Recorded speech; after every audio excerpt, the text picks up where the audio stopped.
जय हिंद साथियों।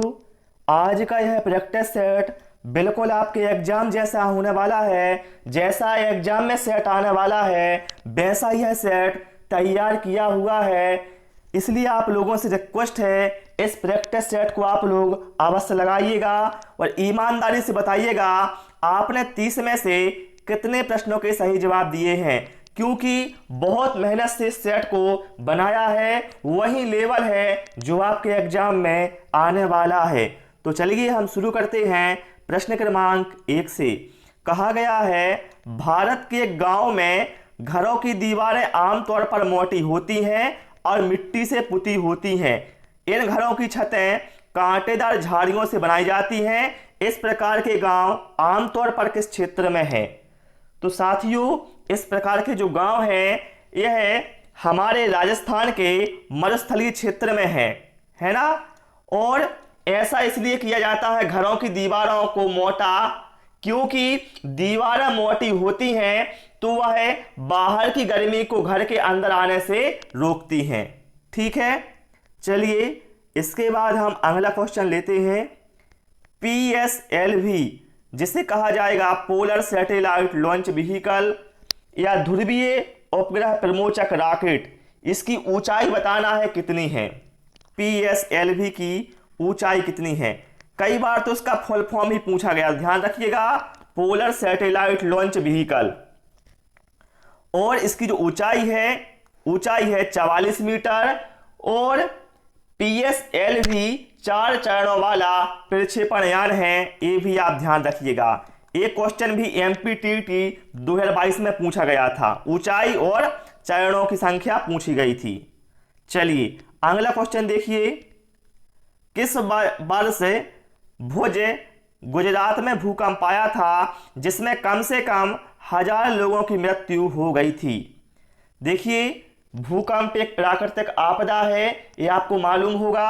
ठीक है, और वर्ष 2001 में गुजरात में एक बहुत बड़ा भूकंप आया था जिसमें साथियों लगभग 1000 लोगों की मृत्यु हो गई थी। ठीक है, गुजरात के भुज में भूकंप आया था। ध्यान रखिएगा, भूकंप की तीव्रता को रिएक्टर स्केल पर मापा जाता है और भूकंप का अध्ययन सीस्मोलॉजी कहलाता है। ठीक है, अगला देखिए। पिंग पोंग के अलावा टेबल टेनिस का दूसरा नाम क्या है?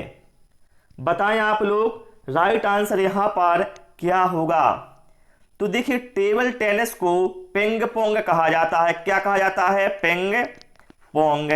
लेकिन इसके अलावा इसका एक और नया नाम है जिसे कहा गया है बिहाफ है। ये भी एक टेबल टेनिस का दूसरा नाम है।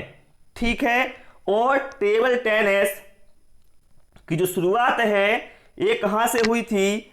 तो ये हुई थी इंग्लैंड में। ठीक है, इसकी शुरुआत इंग्लैंड से हुई थी। अगला क्वेश्चन देखिए।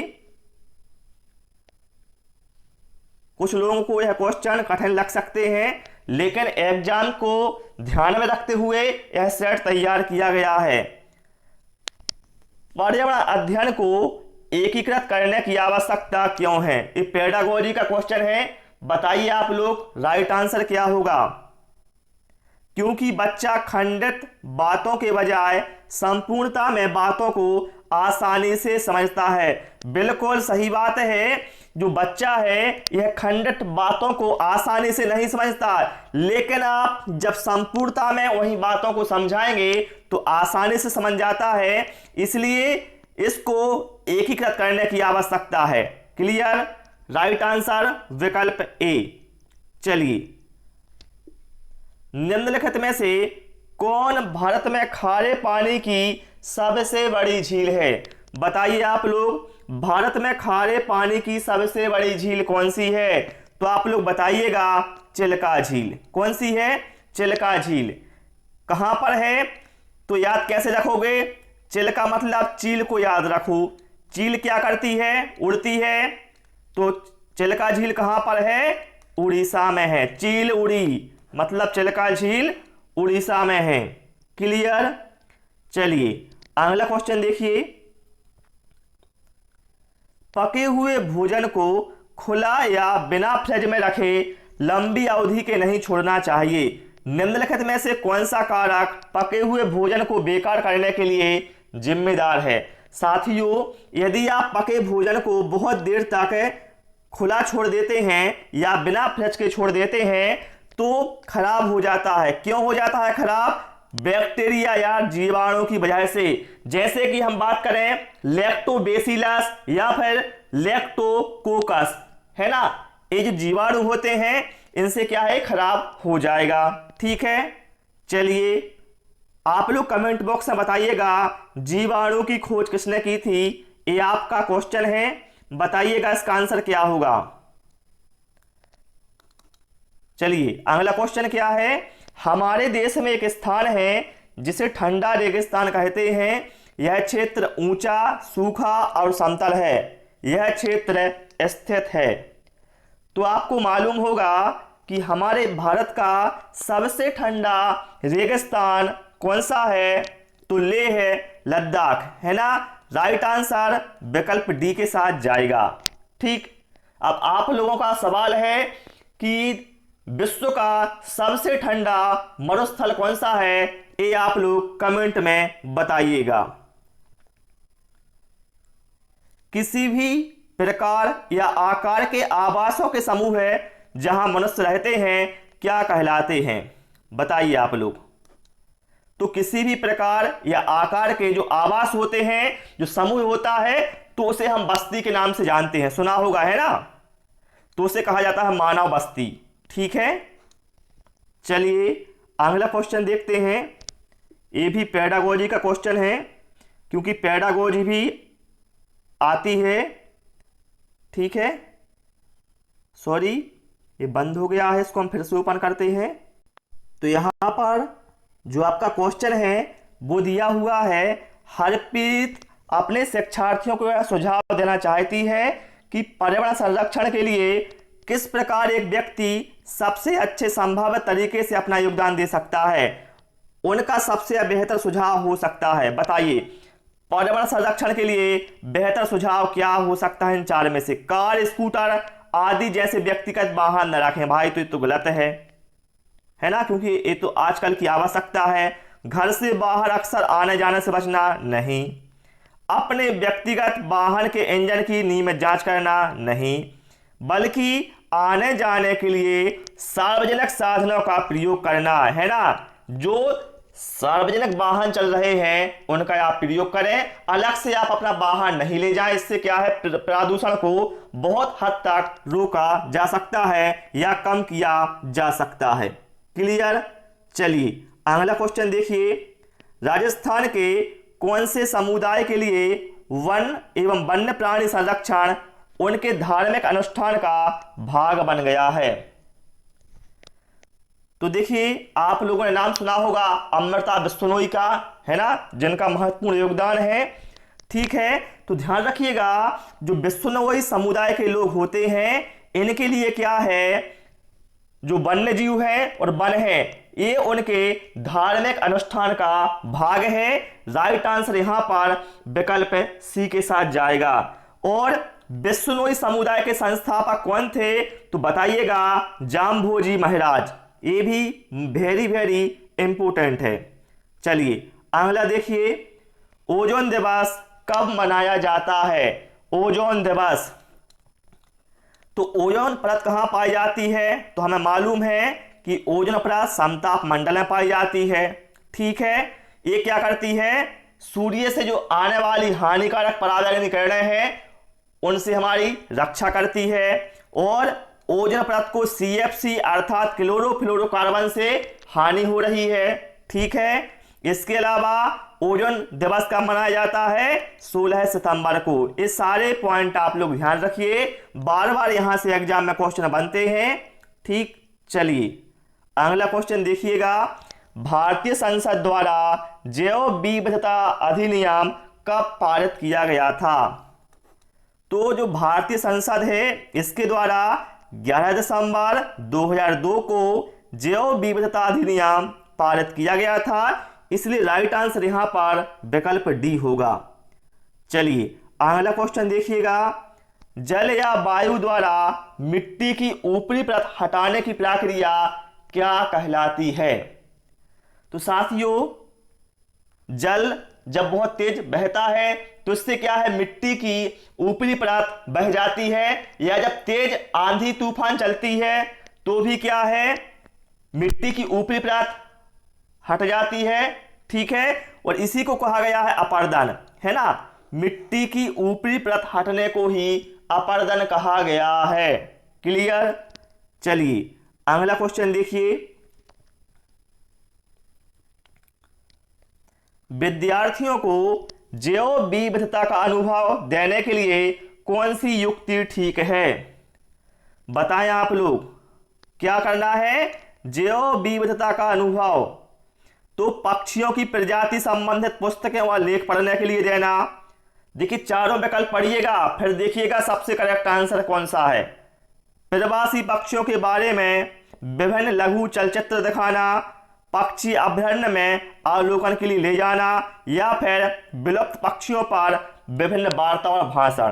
तो सबसे महत्वपूर्ण है इसमें पक्षी अभयारण्य में अवलोकन के लिए ले जाना, क्योंकि जो हमारा पर्यावरण अध्ययन होता है इसमें क्षेत्र भ्रमण बहुत ही लाभकारी होता है, क्योंकि इसमें क्या है, जो इंद्रियां होती हैं बच्चे की वह सक्रिय हो जाती हैं, और प्रत्यक्ष अनुभव में क्या है, बालक बहुत जल्दी सीखता है, ठीक है, और समझता है।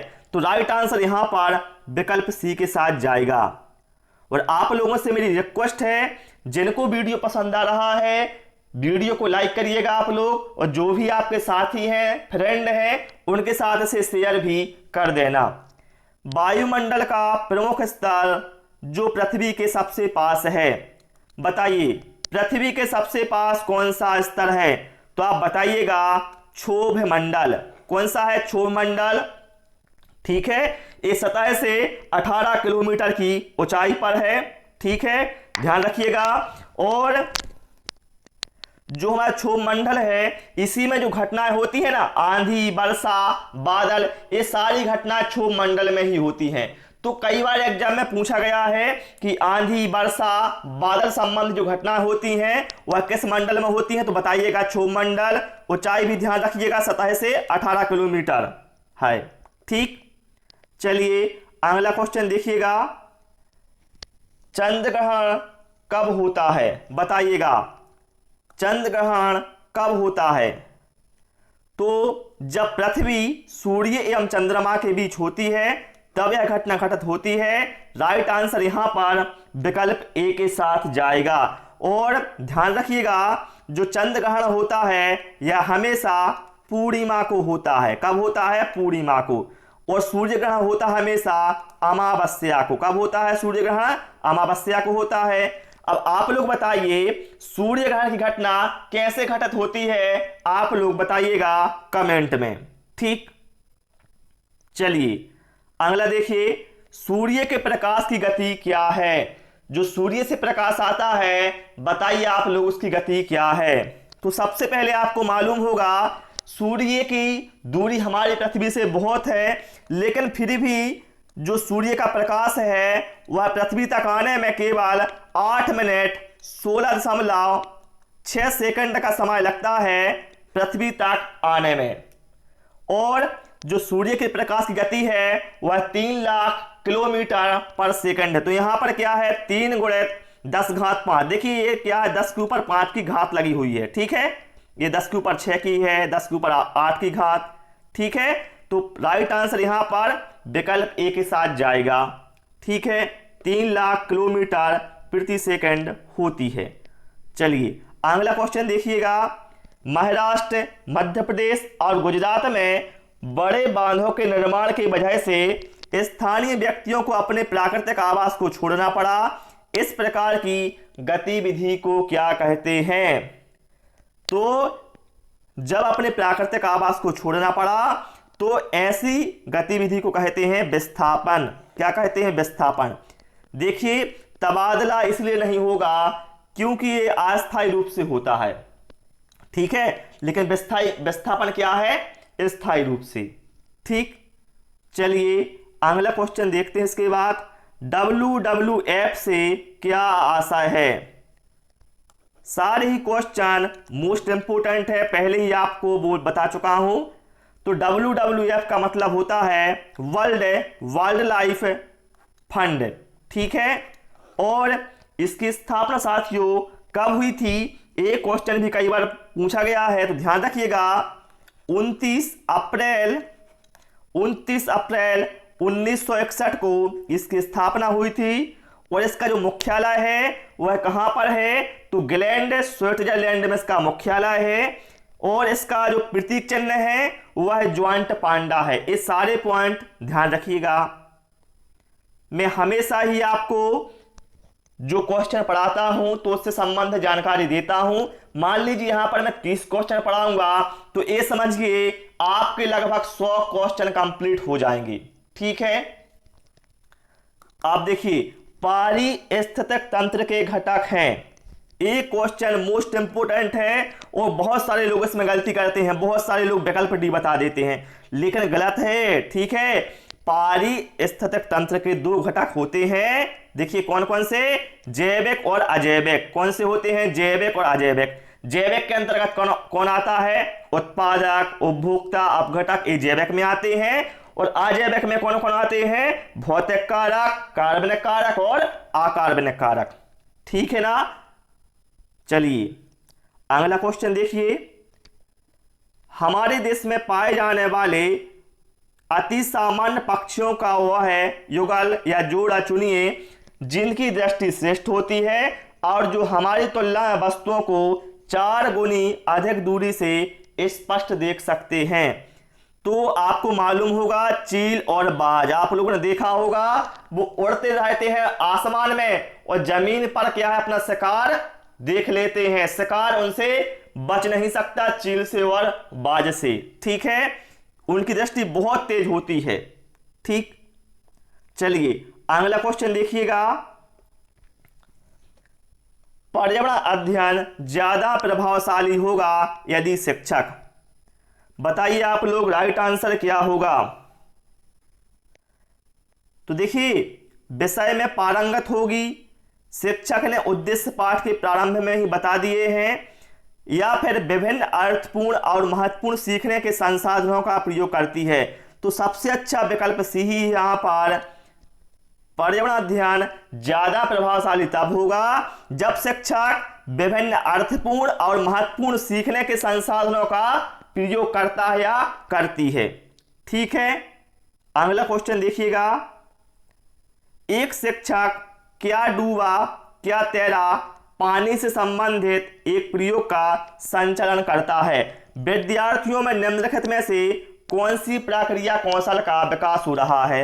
मतलब शिक्षक क्या कर रहा है, एक बाल्टी रखी हुई है, मान लीजिए बाल्टी में क्या है, पानी है, और शिक्षक के पास क्या है, यहाँ पर कुछ वस्तुएं हैं। वो बार बार पानी में डालता है वस्तुओं को अलग अलग और बताता है बच्चों को कि बच्चों देखो कौन सी चीज पानी में डूबती है और कौन सी तैरती है।